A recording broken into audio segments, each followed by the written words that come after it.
What's going on, guys? Welcome to another edition of the Five-Hole Show brought to you by the Variety Sports Network. With me today is Aaron and James. We're going to go over a little bit of a NHL preview of what's going to be starting this upcoming week with the NHL season starting on Tuesday. Aaron, James, how are you doing Rocking today? and rolling today, Brandon. How you doing? I have a bad feeling about my Rangers this year.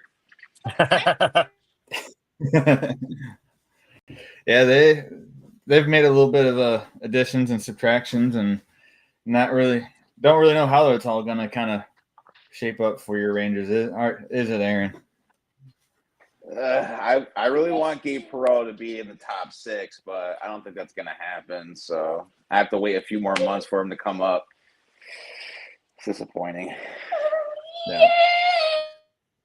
Yeah, it happens. But so now you send me the damn cookies.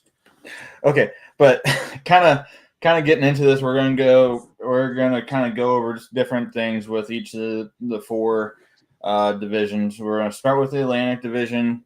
Just one of the things I wanted to kind of throw out there is,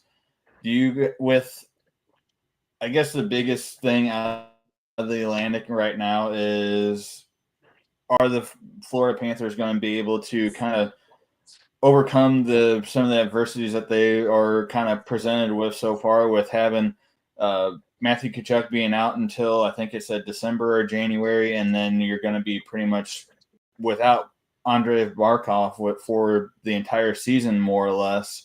Do you think that this is something that they'll be able to, I guess, be able to handle, or do you think that being without those players for a substantial amount of time is going to hinder their season? I don't think so. I think we talked about this last year, is that for Florida, they just want to get into the playoffs. So they're not going to go hardcore like Toronto would, or like a Tampa or anything like that. They're just going to be sleeping giants. Wait till like the last week of the season.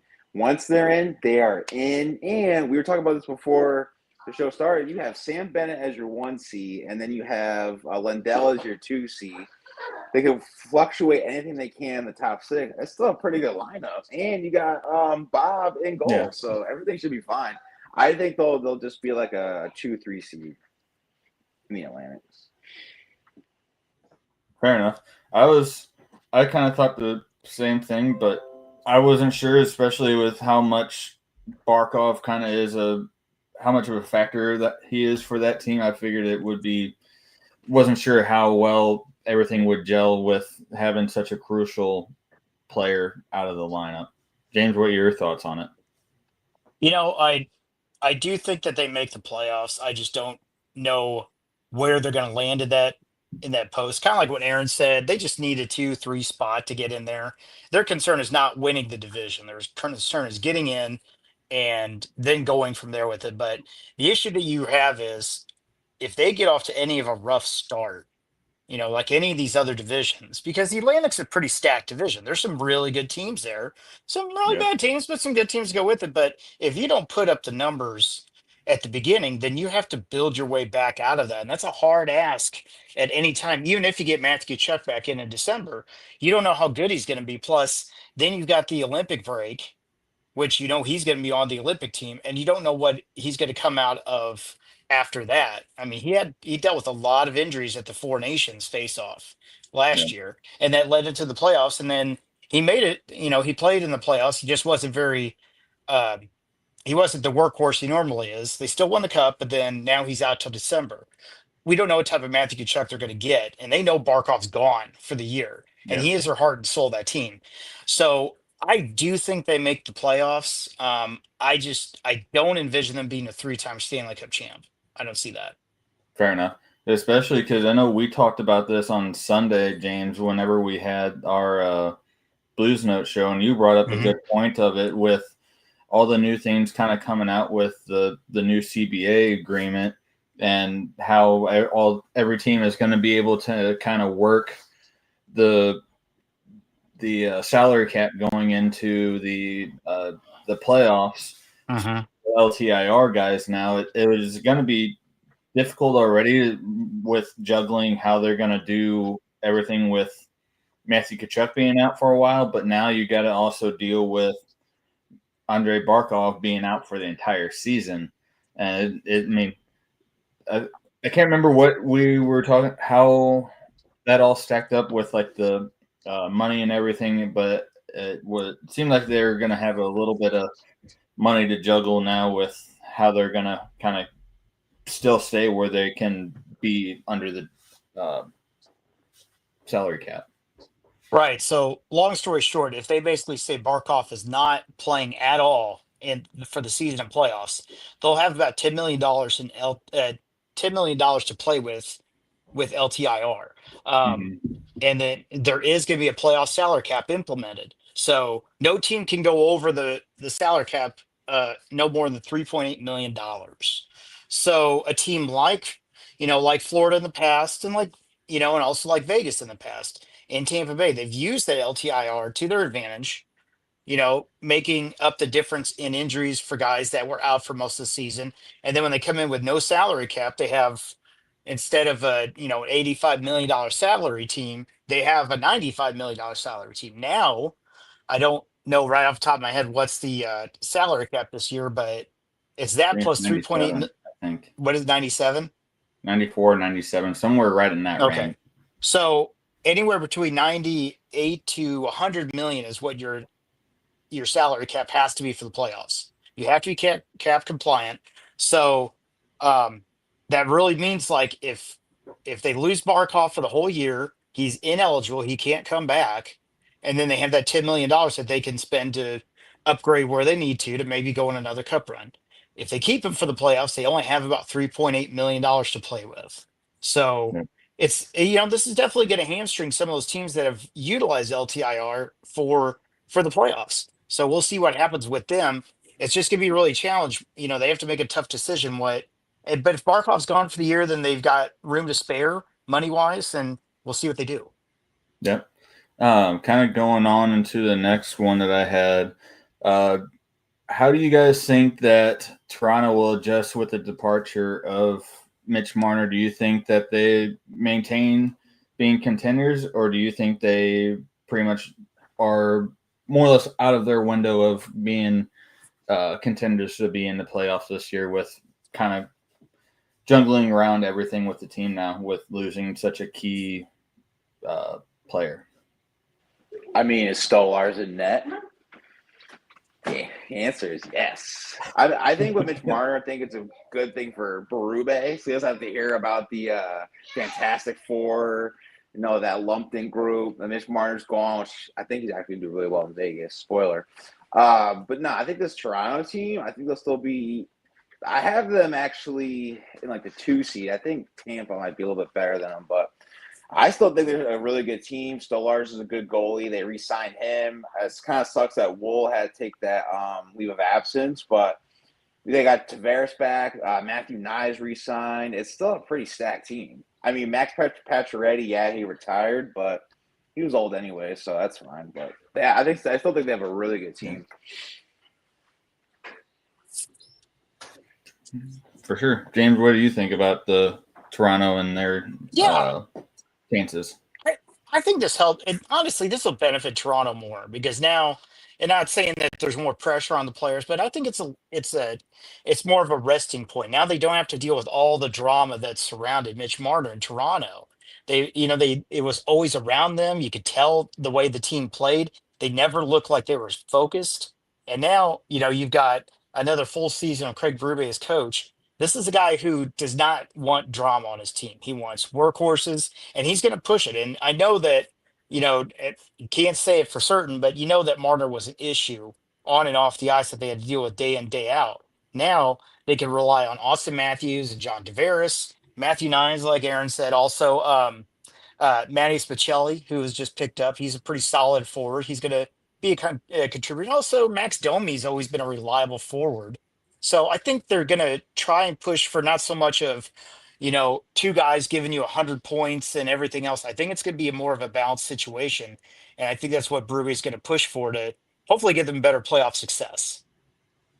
Are we going to see a 70 goals from Matthews this year? Ooh. That'd be fun. To be I'd like to see seen. it.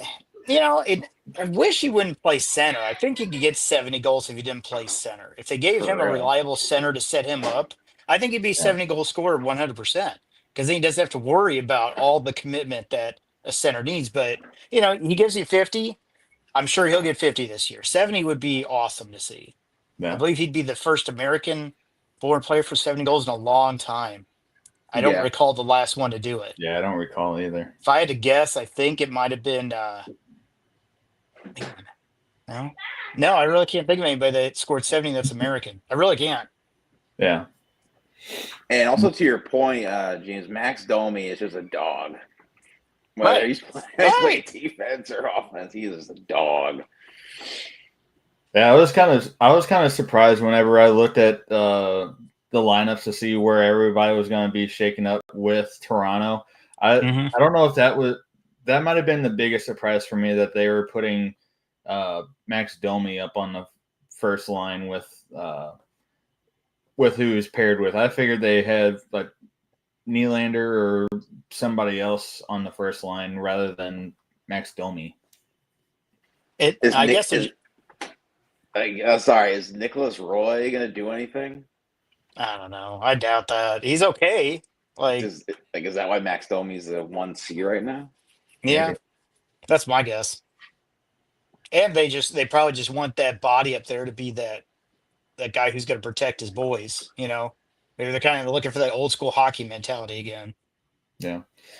But one other question I had before we can kind of get into like predictions and stuff for this division was, with the Montreal's young core with Demidov, Suzuki, Hudson, Dobson, do you think that can propel the Canadiens from playoff upstart to maybe division winners, especially with some of the off-season trades and off-season additions that they've made from several different teams, and including St. Louis with Zachary Bolduc?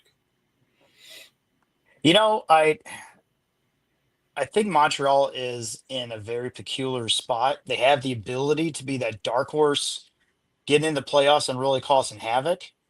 It's just a matter of, is this team going to gel enough? And, does anyone really think that Dobson is that premier defenseman that they believe he is? He's been decent for the Islanders, but I wouldn't say he's an earth-shattering Cale Makar type. I wouldn't even say he's an Adam Fox type. And I think he's below that. It's up to him to prove it, but it's hard to say with that, his attitude and the way he brings about himself.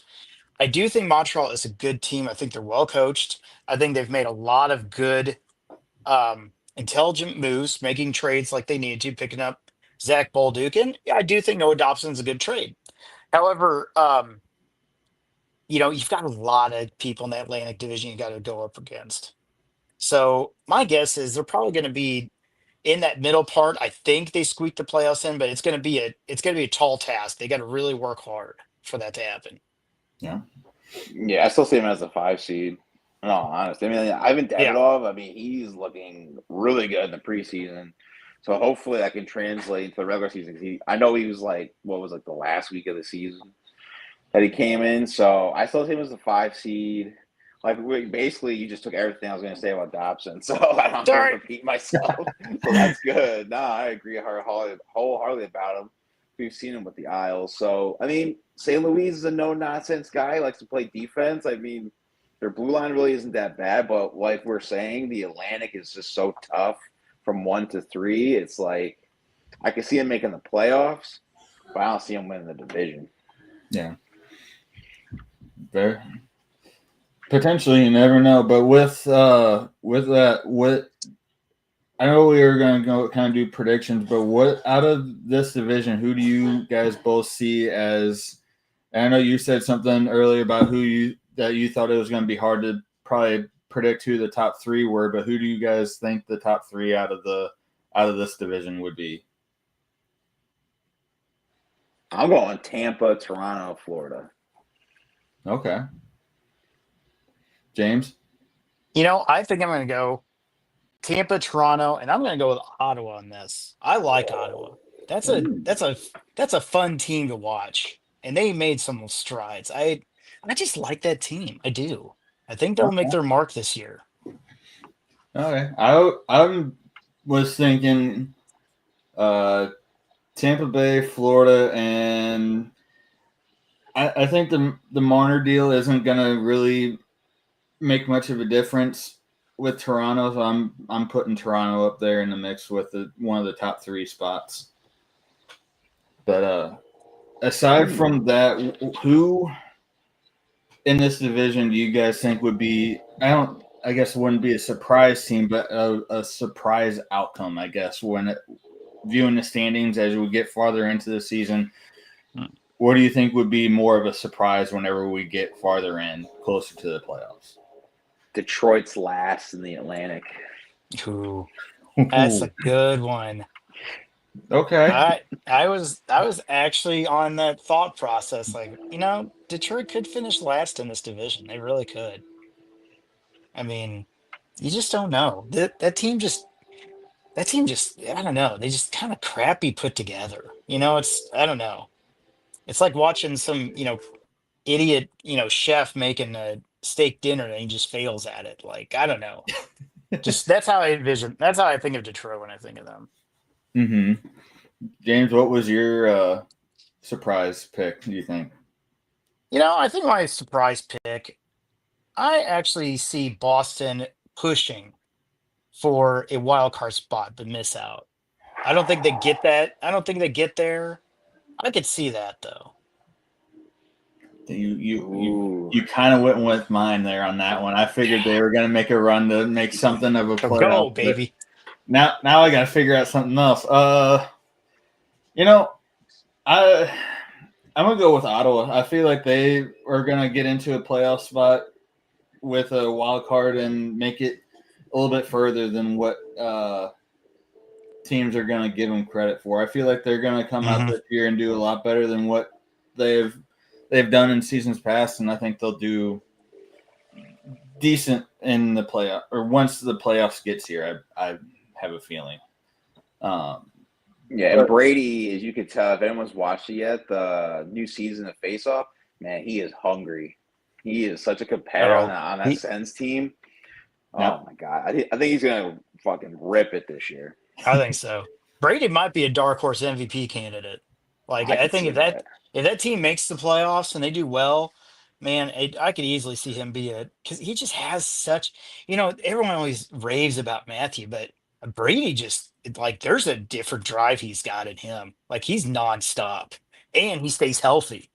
As much as I love Matthew, but Matthew just he just overdoes it and gets injured and he's out for just extended periods of time, whereas Brady's just nonstop. I don't know, man. He's a dark horse MVP candidate for me.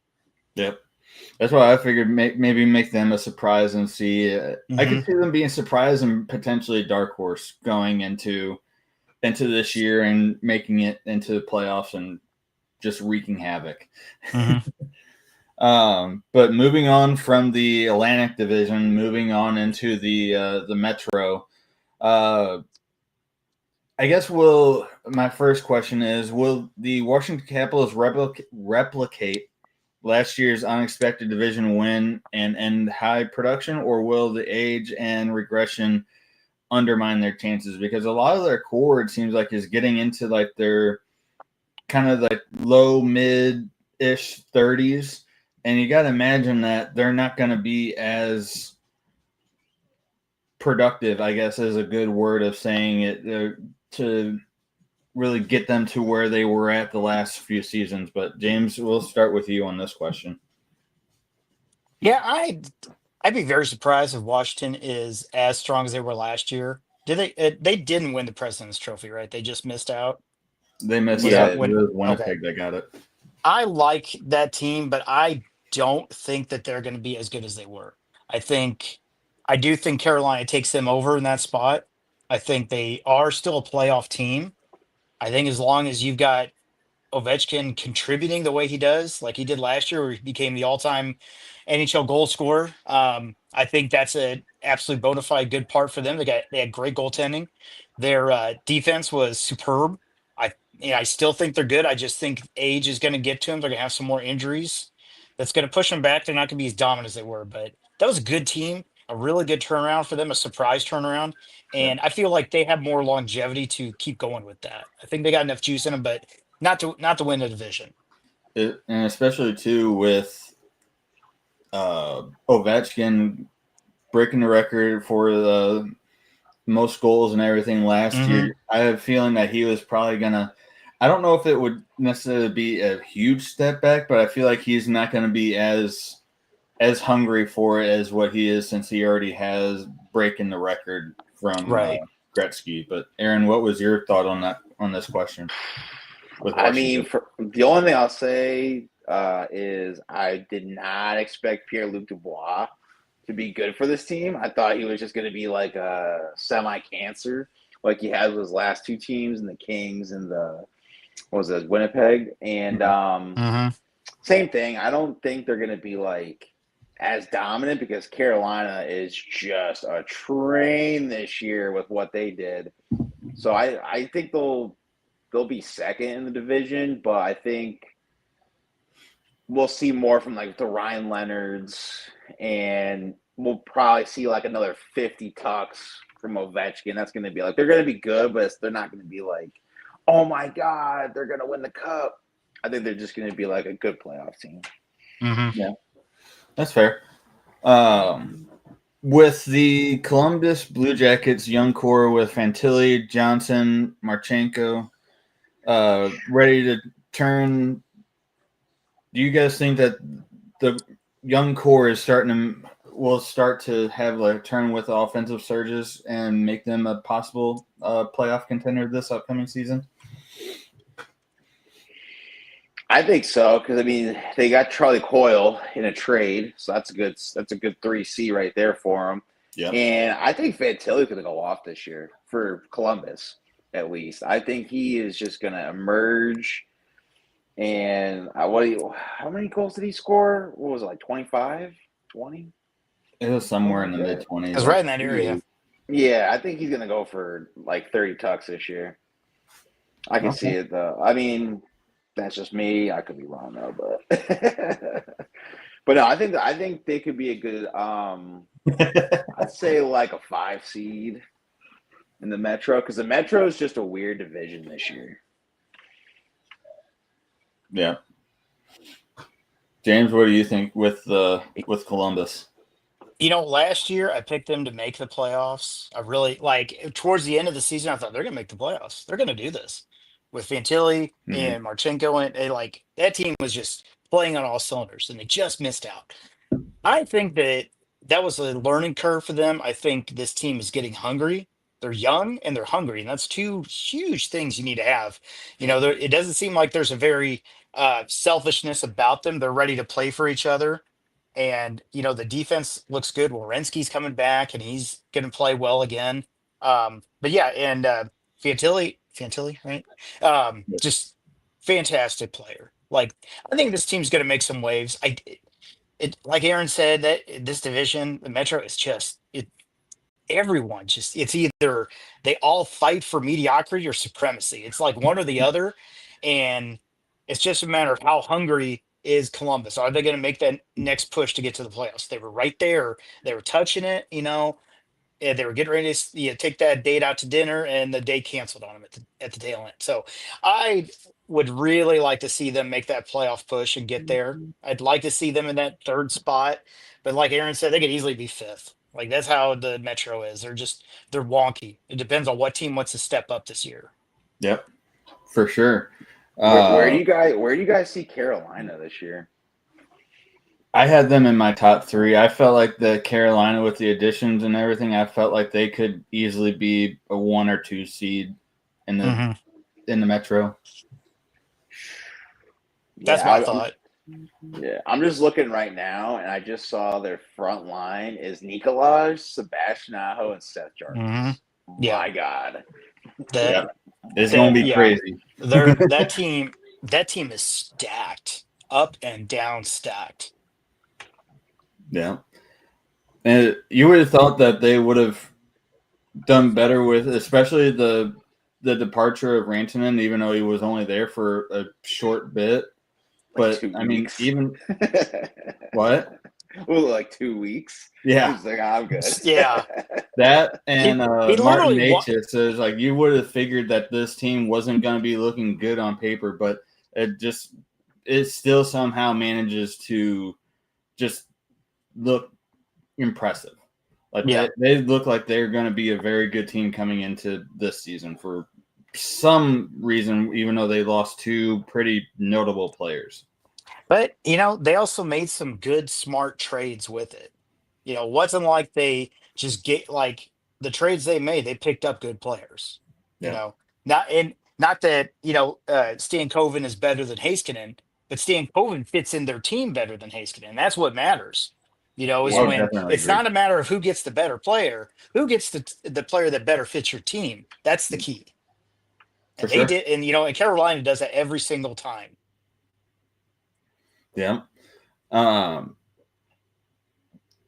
Next question that I have is: can the New York Islanders' top draft pick Matthew Schaefer make an immediate impact and reverse the downward trajectory of the New York Islanders? Because it seems like they've been not on a very good trend lately. So I didn't know, especially with not just Matthew Schaefer, but were able to accumulate a lot of draft picks for this upcoming or for this year and some other trades as well. And so what are your guys' thoughts with this? We'll start with Aaron on this one.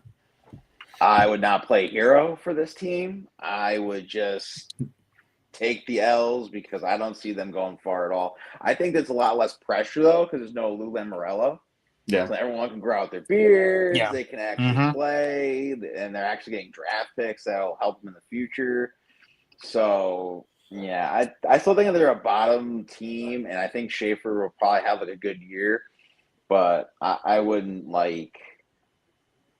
even think of them in the playoffs at all.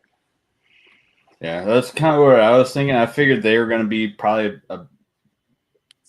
out of the 8 spots, I could see them probably anywhere between probably a 6 or 8 spot team. Yeah. Mm-hmm. But what were your thoughts on this one, James? Yeah, this is a team that they had to strip it down. They had too many key injuries last year that just kind of decimated them. Now, like Aaron said, Lou Lamoriello's not there, so you don't have to have that weight of him on your shoulders. His team can blossom and just build from the ground up. I don't expect much out of them. I do think they're going to be probably a 6 or 7 spot. I don't think it'll be much higher than that. I do think Schaefer's going to be a really key ingredient. He's going to be fun to watch, but this is a team on the build. So in 3-4 years, this is going to be a team on the rise. They're probably going to be a very good dominant team at that point. But right now, they're going to make a little bit of smoke here and there, but not a lot to show for it. Yeah, and I know we did touch on Ovechkin a little bit earlier, but with Crosby with the Penguins and then Ovechkin with the Capitals within the Metro, how much longer can these legends carry their teams in toward playoff relevance and the transitioning Metro? Because, I mean, Pittsburgh is already more or less on that very downward slide. So, I don't know. What are your thoughts on this one, James?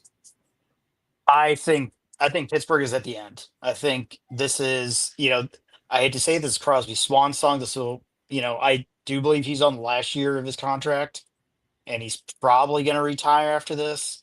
I know there's been a lot of scuttle that, he's going to get traded. I think he just wants to stay in Pittsburgh. He's won. He's been dominant. He's enjoyed his time. I think he's ready to just, you know, you know, do what he can to get a chance. I think he wants that last Olympic gold medal, for Team Canada. I think he's got a great chance of getting it. Mhm. Plus, Evgeny Malkin's at the tail end. Malkin might get traded. Who knows? I don't see Pittsburgh being, this playoff contender. They didn't make any moves to make that happen. They really just moved some things around just to save some money. I think this team's going to do okay, but they probably won't finish any higher than 6th in this division. And And I think too, when we talked about Ovechkin's going wants that he wants that gold medal too for Russia. I think those guys they're going to prepare themselves for the Olympics. I think that's where they see there being their last swan song as players. Not Mhm. so much. I mean, not saying that they don't care about either team. I think they do, but I think they're really saying, look, I know that the Olympics, this is my last Olympics. I'm probably done after this year completely. Let's just ride off in the sunset with that and see what happens. Was Ovechkin able to get? I know.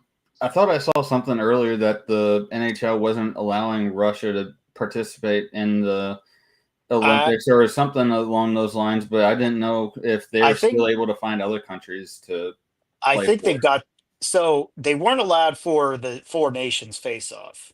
Okay. That's why you had Sweden and Finland in there. So Um, dumb. yeah, so dumb. But I think because the Olympic Committee has approved Russia to be in the Olympics, Okay. that the NHL is allowing them to represent their countries. Gotcha. I don't Okay. I don't think they're putting anything up on that. I think with the four nations was different, where Yeah. the NHL had a lot more clout to say, no, we're not going to do that. They don't have the clout here. Fair enough.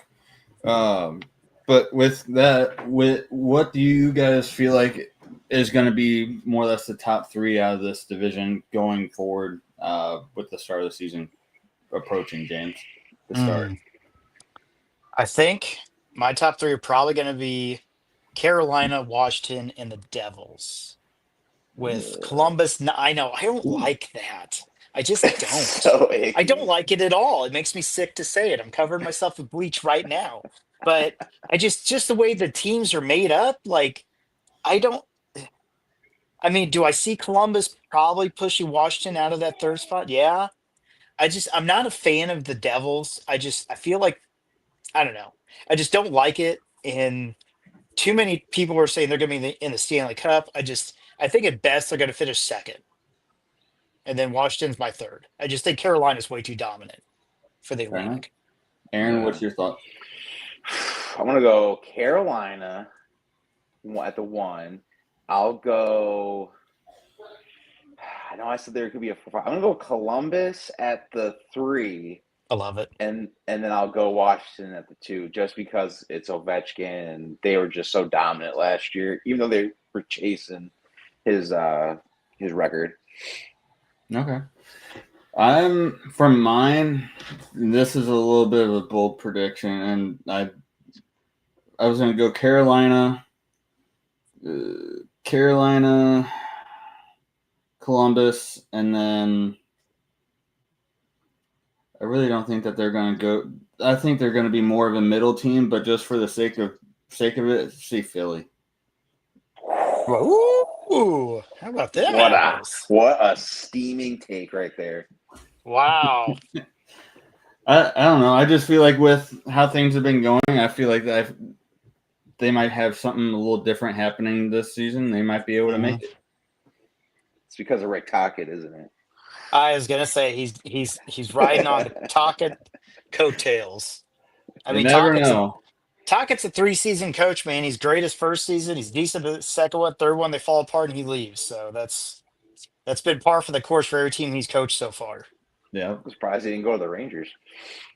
I'll tell you though. I'll say this: I like Sullivan as the Rangers coach. Sullivan's a good coach. That's a good change of pace for them. He's been there before, so that's all good. Yeah. Right.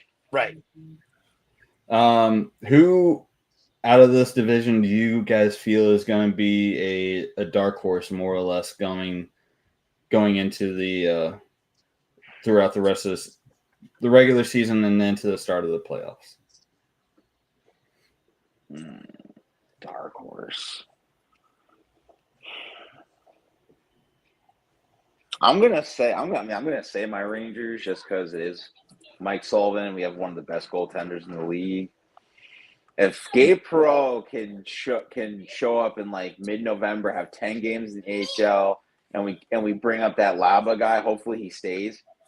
I think we can be a dark horse just because we still have. We still have older guys, but like JT Miller's the captain. Even though that's what I was about number to say. 8, You got JT as the captain now, baby. BS, man. Yeah, no BS with this guy. That's a good dude as a captain. My dark horse, I'm going, like I said before, Columbus. They're a dark horse team. Didn't make the playoffs last year. I think they've got that hunger in them that they're going to make more noise than expected.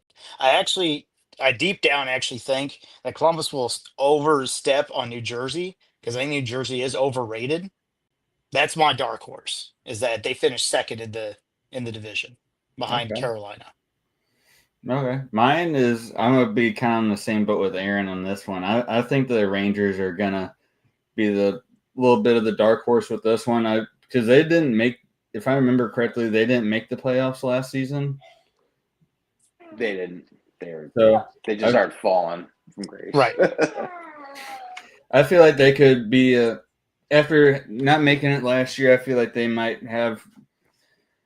come out with a little bit of a chip on their shoulder and be able to make something happen and be able to get into maybe one of the 2 wild card positions and get into the playoffs. But it'll be remain to see what they're going to be able to do once they're there. But going from there into the next division, which is arguably one of the toughest divisions in the NHL, the Central Division. Do you guys feel that Colorado's structural changes and increased roster depth, especially with Landeskog's health, his new signings, are able to push them back to the top over Winnipeg or Dallas? They need Landeskog. He is this team is totally different with and without him. So from what I've seen this offseason, everything's good to go for him. So that's going to help out a lot. The big question, though, is does the Martin Necas contract affect this team in any shape or form? Because he is on his last year, and it's the same thing what happened with Rantanen. So if they can get it done, do what they need to do. I know Eric Johnson retired from Colorado? Yep, Eric Johnson just retired. That's a big piece that's gone, but I still think this is top 2-3 seed in the Central, but Landeskog needs to be there the whole season. I think they're going to be the most dominant. For sure. James, what are your thoughts? Yeah, I really do think that getting Landeskog makes a big difference. He's one of those guys I was 100% shocked he'd come back after hearing the surgery and everything he went through. I was like, he's not coming back. They're just how extensive everything was for him. Right. I'm like, they're going to write out that contract and he's going to retire, or they're going to find a way to buy him out, whatever. But he didn't. He came back, and they did well with him. And now you're going to get a full season Landeskog. That makes a big difference for this team because he's a great leader, man. He's a good captain. And, that takes a lot of weight off of Nathan McKinnon. Nathan McKinnon's the best player. But when you get a guy like Landeskog as your captain, then you know that weight's not there. This could be their return to the cup this year with the team that they have put in place. As long as, like Aaron said, as long as Martin Necas doesn't cause issue for the year, it's this whole contract thing with him is definitely probably bugging a lot of the personnel.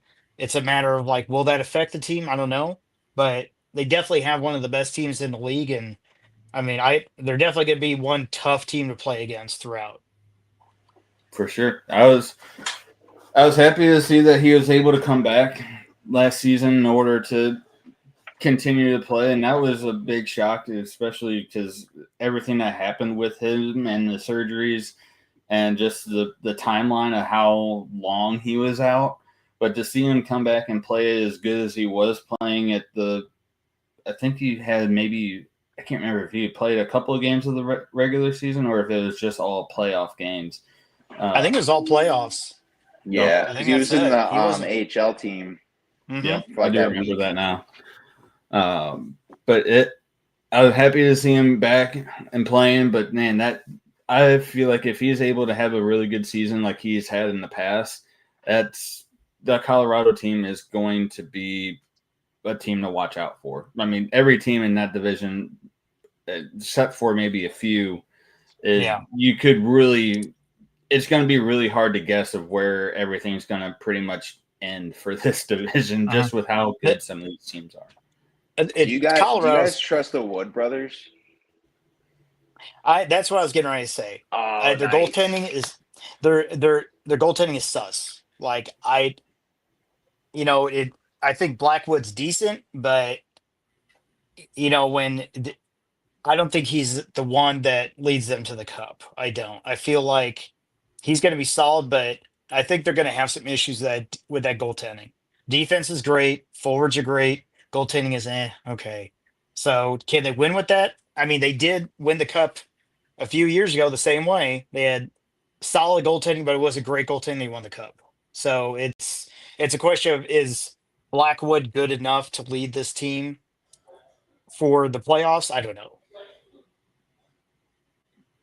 Fair enough. And speaking of goaltending, to kind of go into this next question, will the goaltending situation in Arizona in Utah, I don't know why I put Arizona on this, but the Mammoths stabilize enough for them to contend for a playoff spot, or will inconsistency keep them out again? Because they're just heard recently, didn't one of their goaltenders move on from Utah? Connor Ingram, yeah, he was traded to Edmonton. Yep. And he traded Edmonton for depth, as they said, but he was a stalwart for them a little bit. He was a pretty decent goalie for them. Yeah, whenever Vejmelka was having issues, they were kind of counting on him a little bit to get them through to where they needed to be. Right. I don't know. I don't like their goaltending is not good, and this is a very goaltender heavy division. Like some of the best goaltenders are strictly in this division. Yeah. I mean, you literally had the Vezina and the MVP on one team, and that's in Winnipeg. So to think that Vizmelka, or however you say his name, whatever. If this is a team that wants to make the playoffs, they're going to need a lot more out of them. It's going to have to be better than that. Now they got rid of Connor Ingram, who was a solid backup, and we don't, I don't know what their, what Harable's going to be. He's a prospect. He's been good in the minors, been good in college. Now he's playing the NHL. Usually that's not always the best recipe. When a guy who's really just kind of making into his own, a really young prospect goalie, you're asking him to now front, roughly 35, 40 games, compared to Vejmelka's, 50 to 60. It's going to ask a lot. So their goaltending's going to be tested. Do you think it'll be a situation kind of like what they have with Winnipeg, to where they rely solely on Vejmelka for a decent portion of the season, since their backup isn't going to be that much of a proven NHL goaltender and just a prospect? Well, they could do that, but they get kissed for playoff chances goodbye. Vejmelka's not. He's not Hellebuck. Like Connor Hellebuck's Connor Hellebuck. Right. People would say whatever they want, but he's a good regular season goalie. He can take 60, 65 games, and that's fine. Vejmelka's not a 60 to 65 guy. He's probably 55, 60 at the most. So you need a 1B goaltender to really back him up. And Harable, I don't know if that's really the guy. Yeah. I wonder if they're going to use Vanek as the number 2 goalie. He has experience. It would help. Yeah. I didn't think about that one. Yeah, I forgot about Vanecek. I do like JJ Peterka, though, coming over. That's a good 27. That's a huge move for them. That's big. And I think, didn't Nate Schmidt sign there too? I think so. I think so, yeah. I think I remember looking through Puckpedia the other day, and I remember him being there. Yeah, Nate Schmidt signed with them. So they've made some really good moves. They made some good plays to move up in the world. They're not the Coyotes, that's for certain. They're not the Coyotes. I have them at like a 5 seed. It's like 1 seed higher than last year. Yeah. Yeah. I'm gonna bring up another question, because we just did talk about them just recently. How will the Winnipeg Jets adjust to the key losses in forwards like Ehlers, while leaning on veterans like Taves and Nyquist to maintain their playoff pedigree potentially? James? It's going to hurt them more. You're asking Jonathan Toews, who had nearly as much of a debilitating injury as Gabriel Landeskog, come back and be your second line center. And they're like, oh, by the way, we lost one of our best wingers, so we need you to contribute roughly 25 to 30 goals that they lost with Nikolai Ehlers. Asking players like that, I don't think this team is going to be as forward savvy and as good as they were last year, where they won the President's Trophy. This isn't going to be as dominant of a team. One of their players is out, isn't it Kyle Connor? Isn't he out for the beginning of the year? He's out. I think One of so, their yeah. players, he's out for at least the first couple months. Yep. And this Central Division, once you start losing, if you get behind on these other teams, good luck coming back. It takes record-setting wins to come back and make a difference. You have to be dominant. You have to be steady all year. But if you falter, you're not going to be a playoff contender. And that's asking a lot for players that haven't contributed in a few years to contribute for Winnipeg. Wasn't Lowry going to be out for a short time frame too? I thought Maybe that's what I'm thinking of. Maybe it's Lowry. But yeah, regardless, Aaron, what was your thoughts on this question? My big thing is, can they play Eric Comrie more? Like, Hellebuck cannot play 65 games, 70 games a year. Like, I don't know why they keep thinking, oh, we'll just put him out for 60 games for Connor Hellebuck. He'll be good in the playoffs. He always does terrible in the playoffs because they overuse him. Like, can they have a good rotation this year for goalies? Because, again, like what we were just talking about, Winnipeg, I don't think they're going to be a President's Trophy team this year. Yeah. And I'll say this too, like with the Olympic schedule coming in, you're going to have a lot of condensed scheduling. So you're going to have a lot of 3 games out of 4 nights. You're going to have some back-to-backs. There's going to be a lot of front-loaded scheduling. And, somebody like Connor Hellebuck, you can say whatever he wants. He's not going to be able to take on that much weight. No. So they're going to have to rely on Comrie. He's going to have to come up for him. Yeah, more often than not. Especially to the fact to where too you're going to have the Olympics in there, so you're a lot of goaltenders who are going to have a little bit of a break, and you're already going to be playing an 82 game season. You're going to be Connor Hellebuck now to playing an extra whoever knows how many games with the Olympics as well. Mm-hmm. Yeah, he'll be the starter for Team USA. No doubt. Yeah, no doubt. But with going into that, who do you guys think is going to be the top 3 teams out of this division for whenever the season's getting closer to an end, Aaron? Going Dallas 1, Colorado 2, Minnesota Hockey 3. Ooh. Nice. I don't know if I Tarasenko lost 15 pounds, boys. He's looking nice. He's looking good. So he'll contribute 17 goals instead of 13. Got it. Boom. That's an extra 4 they didn't need. That's true. That's true. Well, Kaprizov will be out for half the year. He usually is.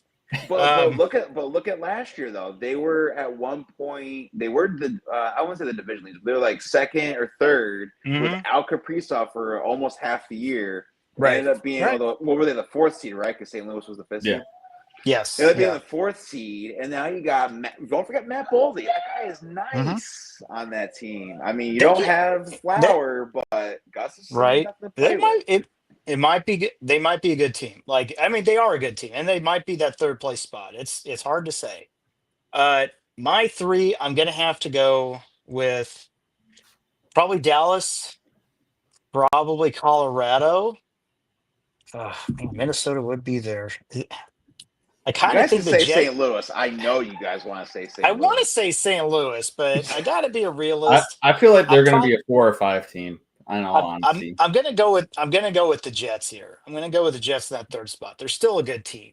Like, they still have a lot to them, but I think Dallas and Colorado are going to be a lot higher up than those two than the Jets are. I would agree. For my 3, I had Colorado 1. Dallas 2, and then I was going back and forth between either Winnipeg or Minnesota, but I think I'm going to go Minnesota. And then you see Winnipeg drastically fall off. I feel like they're going to be more of a wild card team than an actual division team. But they should, though. For Hellebuyck to do well in the playoffs, they have to be like third or fourth in this division. They do. I would agree. Going into the next question, with there only really being 4, maybe potentially 5 playoff spots that you could get, depending on where the wild card spots are going to be, which likely of the kind of middle tier teams in the Central, like your St. Louis, your Minnesota, Nashville, Utah, are poised to make a surprise, and which one do you think is going to make a disappointment? It's not a surprise, but I think St. Louis will make the playoffs again just because they have another full year of Jim Montgomery, and they're still a pretty good team, but only if you have Four Nations. Bennington? Yeah, I was going to say, Bennington. Four Nations Bennington, and I think the disappointing I'll see is Nashville is the 6th seed and Utah is like the 7th seed. Okay. Especially with all the moves that Utah has made, that if they fall off and you see Nashville or one of those teams come back and actually make a better surgence than what they're doing, then that would be a pretty big disappointment, I feel like, in my eyes. James? So I'm going to go with the Blues because, again, like Aaron said, there's a full year of Jim Montgomery. I really think Robert Thomas is a borderline. Not only I think is he in line for the best defensive forward this year. I think he can be it'd be a top 10 MVP candidate. I think he's going to have that type of season. It's going to come close to that 100-point spot, and that's going to lead them. I think Bennington is back in that I think he's locked in and really wants to do something with this team this year. As for disappointment, I really think, honestly, I think Utah will be the disappointment. I just don't think they have enough to get above the St. Louis's or the Minnesotas, the Winnipegs. I just don't think they have the team that that they all have to get it past them. Yeah. My disappointment was kind of going to be along the same lines, especially with losing Connor Ingram. You're kind of giving up a little bit, or I don't say a little bit. You're giving up a lot on your back end with your goaltending, and you're pretty much saying to your forwards and your defense, like, hey, we need you to pull a little bit more weight because we're only going to have Velmelka back there more or less, and you're going to have to kind of truck through those games that you have in your backup goaltender in, unless they go with one of the other goaltenders that we're talking about earlier. So, I mean, if it would be very disappointing, I feel like, if we were to see them go from being a top contending team to make it into the playoffs in one of those 4 or 5 spots for a wild card and just fall off and be anywhere in like the 6, 7, 8 range. I don't think they'll make it to the 8 range, only because you have a team with Chicago or Nashville, depending on how they do. But a big surprise for me would probably be see, I don't really think St. Louis for me, only because I feel like that's going to be a given for them, is going to be making it into the playoffs this year. I would say the bigger surprise would be to see if Nashville was to be able to make it. Only because how they ended the season, I feel like they can make a little bit more of a. I feel like they would be able to do a little bit better with the team and how they're structured and how they're able to kind of poise through the season. I feel like that would be a surprise for them to make it into the playoffs over some of the other teams that are so closer to be contending teams. Mm-hmm. Nashville's just a real wild card. They're so weird. Going into our last division, which is the Pacific, will the addition of Mitch Marner make the Vegas Golden Knights a clear team to beat in the Pacific, especially after the departure of Alex Pietrangelo with health of the key players like Mark Stone in question? The answer is yes. Vegas is probably going to be the top team.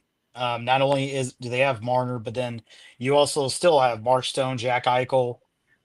You still have a great defensive core. I mean, losing Petrangelo is big. He was their best, stay at home, shut down defenseman, but I'm not worried about the defense. And Aiden Hill's a very, very good goaltender.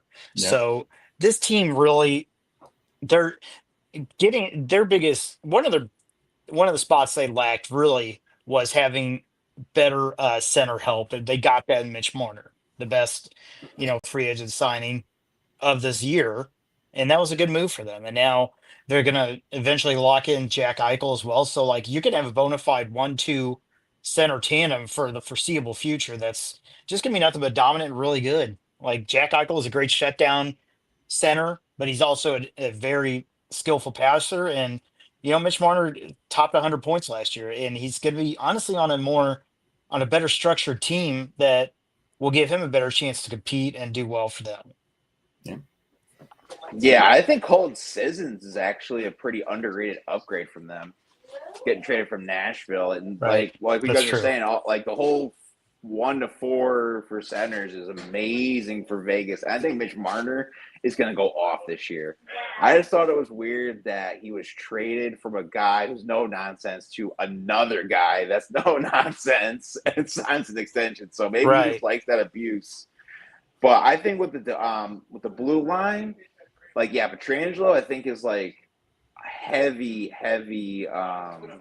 thing for them that he's gone for the year, or possibly for life, depending on his situation. But I think now, like, the blue line's gonna have to be like, you know what, we gotta step up. We can't assume, oh well, he's gonna come back. Like, they have to step up every game.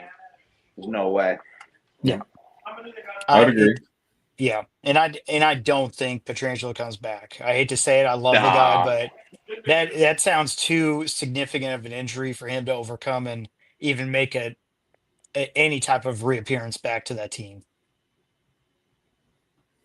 Fair enough. Moving on to another team in the Pacific, will the Vancouver Canucks be able to replace the production loss from losing JT Miller and Poise Suter, or will their unpredictability continue to plague their playoff ambitions?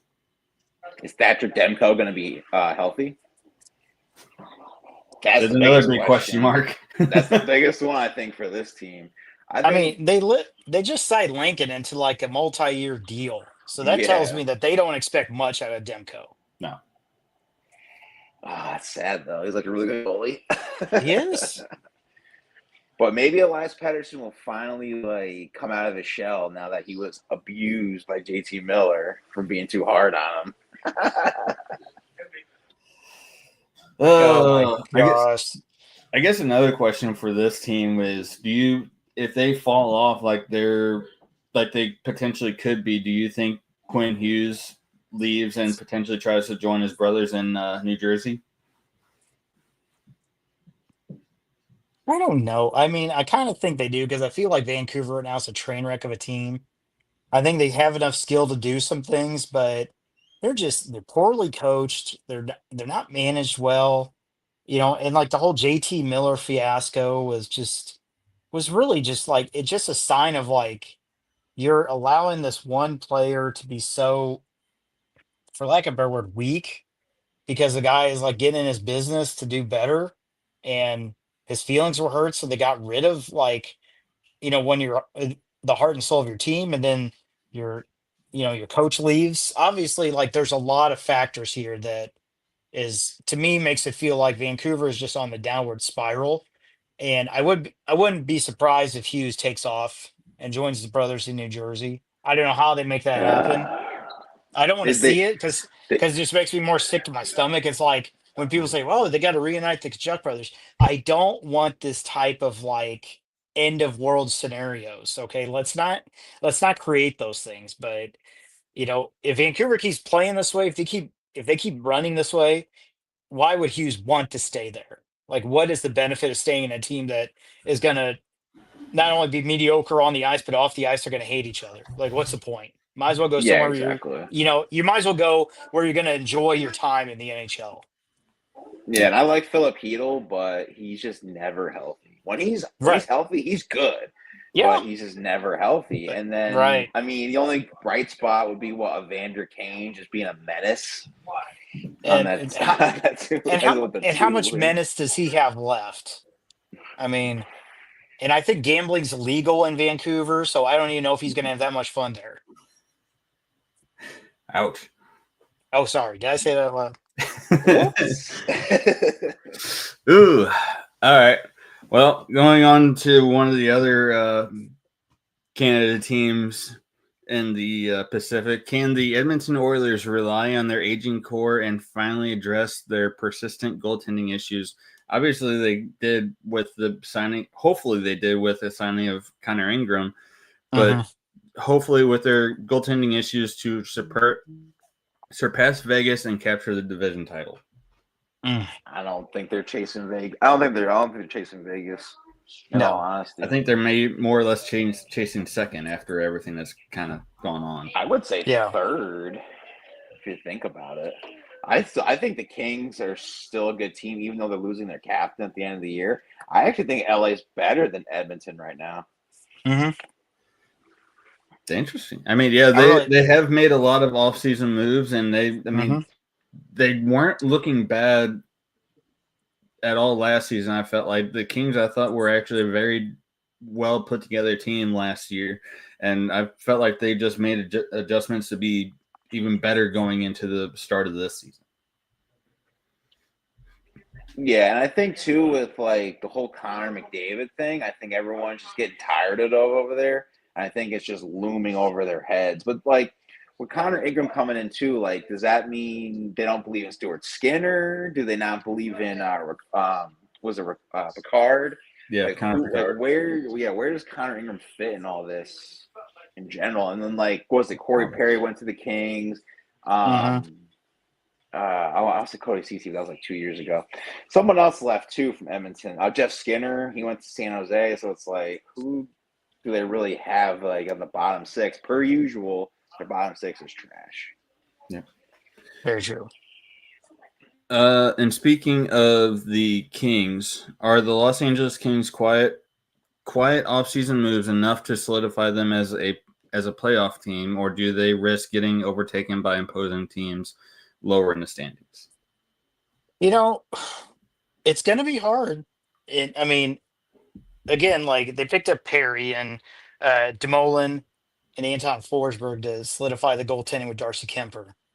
And this was a playoff team. They ran into Edmonton Oilers and got beat again by the Oilers again. I think the key now is I think they picked up Corey Perry thing, and this is it. We're picking up the guy from the Oilers that's going to make us beat the Oilers, go to the next round. It's so hard when you make some moves, and this is also Kopitar's last year. So, who's to say they're not done making moves? But right now on paper, they are a playoff team, but it's going to be real close that, it's going to be real tight for them. If they don't make that top three, I don't think they make the playoffs because I think the wild cards stay in the Central. Like, I think the Central Division is too good. It's going to be real tough. So, like, they have to understand it's those three spots in the Pacific that they have to get. And I do believe they get it. They have enough of a team, but do they make the sound in the playoffs? I don't know. I'm not sure about that. I don't think they did enough to do that. Yeah, and they lost Gavrikov to my Rangers. I thought he was a big addition to their defense. Yeah, and they signed Cody Ceci like that big 3-year, like 29 mil. Like Cody Ceci to play your third line. Like he's okay, but like you're right. He's a third line defenseman at best. So like you're signing a guy like that to that much money. That's a lot of money you're signing to a guy that he was even questionable in Edmonton when he was there. Like they really, there's a lot of people that didn't like Cody Ceci. Yeah. So I don't know. It's such a weird team, but Yeah. they're gonna be the 2 seed just because of how they play. Right. Right. I love Quentin Byfield. I think he's gonna be amazing for this team. I do love he's gonna have a great year this year, I think. He'll I be hope so. fun to watch. No, I didn't end up getting on my fantasy. I was about to say I picked up on my fantasy team. I hope the guy Byfield does good this year. Going on into kind of the predictions for the top 3 for this division, James, who do you feel is going to crack the top 3 in this division to make it into the playoffs this season? I think it's gonna be Vegas 1. I'm gonna go with the Kings 2nd. I'm gonna go with Edmonton 3rd. Okay. I think Calgary is going to be a pain in their asses. I think it's going to be tight. So that's my thought. Yeah, I would agree. It's going to be a close race, especially with not knowing who's going to be able to pick up that 5th wild card spot or the 4th or 5th wild card spot, especially with how we were just talking a little bit ago that how strong the Central is. It's going to be hard for some of these teams. I feel like they're going to have to be doing extraordinarily well throughout the season in order to get into one of those wild card spots. So I feel like probably the top 4 or 5 teams in this division are going to probably have to be going lights out in order to even think of getting into one of those wild card spots. But Aaron, what are your thoughts with your predictions? I'm gonna have to go the same as James. I mean, I hate Edmonton being the 3 spot, but if you have Connor McDavid and Leon Draisaitl, they're gonna carry it as a 3 seed. I would love for like a Calgary to make it, but I feel like they're gonna trade Kadri later on in the season. I think they're just gonna kind of like implode. And Johnny Huberdeau's out for I think like 8 weeks or something like that. So yeah. I can see Kadri be a playoff trade. Oh, he would be amazing for any team. That guy is just so nice. He's just a freaking nasty player. I love it. Love them in Toronto. If Calgary does fall off, do you see the rumors of Rasmus Anderson getting traded off or traded away from Calgary? I think they keep him just to be like, well, if you want to go so bad, play your heart out, and then figure out next season. I don't think they'll trade him though. Yeah. My predictions are more or less the same as you two guys. It's Vegas 1, Kings 2, Edmonton 3. I feel like just the way that Edmonton is kind of going with how everything, I feel like they're not going to be able to overtake LA, and I feel like they're going to be more or less at the bottom of that matchup. I feel like this season. But going into kind of another one with predictions, with the Ducks and the Sharks both feeling deeper, younger lineups, which rebuilding team is more likely to surprise or move up in the standings this season? I mean, really, I would have to say the Ducks over the Sharks. Really, just because the Ducks made some strides. They also brought back Joel Quenneville, who can say whatever you want about him, but he is a hell of a coach, and he will get the absolute most out of that team. And they may not be a playoff person this year, but I think now it sounds like the ownership really wants to open up the checkbook. They want to go after some talent. And I think in the next year or two, this team might be someone you really want to start looking in the rearview mirror for. And at San Jose, I do think San Jose is making the right moves to build their team back, but they're taking their time. Like Mike Greer, I think he's a very underappreciated GM. He's made some great moves and he's drafted well. So I think that's going to be fun to watch. I just think they're way down that list before they really push themselves out of that basement. It's going to be a little bit. Fair enough. Aaron? Yeah, same thing. I do think, though, San Jose is going to be better than Chicago again this year, if that helps. San Jose Sharks. Yeah. But, I mean, how good is Askarov going to be? Because everyone thought, which I thought too, he was like one of the best goalie prospects. Like, why is Nashville getting rid of him? struggled a little bit with the Sharks. How much do we really trust? Was it the second overall pick, Misi? I think they're just going to go out there and have fun. So I don't think they're going to be anywhere in like 5 or 6. They'll just stay 7, 8. That's fine. Yep. But I think they're going to be better than Chicago. Yep. I think so too. I do think they're better. I think they're making a better team than Chicago is. I think Chicago it's like all the tires blew off that thing, and they don't know how to put it back on. Does Connor Bedard leave after his contract's up? Ooh. I've thought about this question, I've thought about this question a lot, and right? Me too.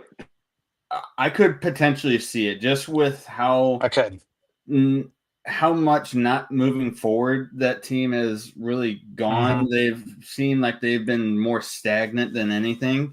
I feel like if over the next 1 to 2 seasons, if things continue the way that they're going in Chicago, I feel like after his first contract, I feel like he's out. And I think Bedard would be fine if he sees the team making strides and he sees the GM making better moves, but they're just picking. I mean, I don't get it. It's like they're picking these like run of the mill like players off of free agency, thinking like they made these great moves, and then they draft okay. But in also retrospect, Bedard's good, but he's nowhere near as like dominant as they expected him to be. They're kind of like you said, they're stagnant, and I wouldn't be surprised if he's like, "Hey, I'm done. I'm going somewhere else. Peace out." Find a better. I'll go to Vegas or whatever. Oh my God! Don't say that. Well, that's right. It's either there. That's where they all go. Oh, I'm not happy. I'm not happy here. I'm gonna go to Vegas where I'll be happy and pay no taxes. That's what they do. I could see him going to more of an Eastern team. I feel like more than somewhere else in the West. Oh, True. So you want Florida? That's what you're gonna say. Oh yeah, he's gonna go to Florida. Of course. I mean, you got either Florida Panthers or the Florida or Tampa Bay. So, Tampa Bay. Oh my God! It's gonna be a Tampa Bay Lightning. I could see that happening. In all honesty, I could see that happening. Him winding up in Tampa Bay for some whatever reason. That would be nuts. Hot take. Bedard goes to Tampa Bay after his first contract in Chicago's up. Yep, just watch. Yep.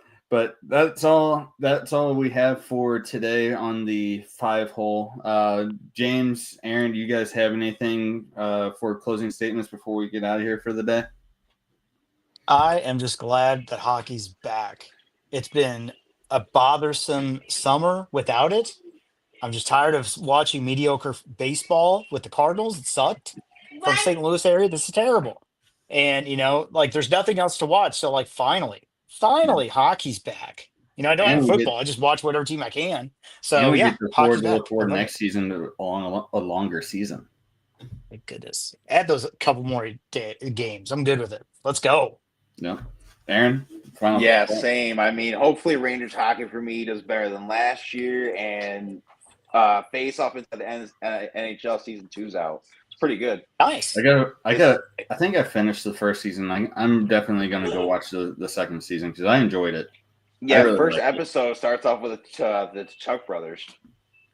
Of course. And I'm mic'd up at the Four Nations. Nice. Very nice. But, all right, guys. Well, thank you for everyone that came out and watched the show today.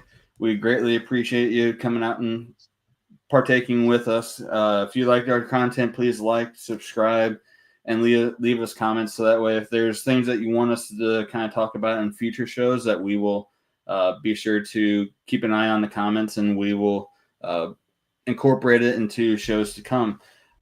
Thank you guys again for enjoying the show today, and we will see you guys on the next episode. See ya.